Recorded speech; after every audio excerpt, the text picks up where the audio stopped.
Want to add an extra layer of security to your Klarna app so only you can access it? In this video, I'll show you how to set up a PIN code, biometric lock, or two-factor authentication. Welcome back to Guide with Samuel. Locking your app prevents unauthorized access to your payment methods and purchase history, which is crucial if you lose your phone. Open the Klarna app and go to your account or profile settings. Look for Security or Privacy and Security within the menu. Inside, you should find options for App Lock or Two-Factor Authentication. Tap on it to configure your settings.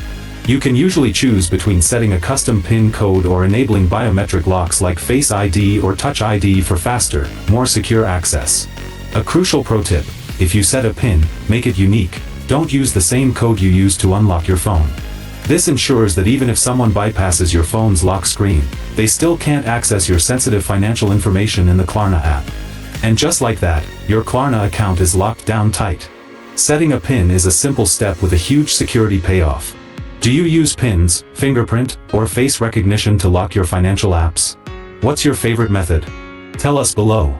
For troubleshooting, subscribe for our next video on why your Klarna account might be locked.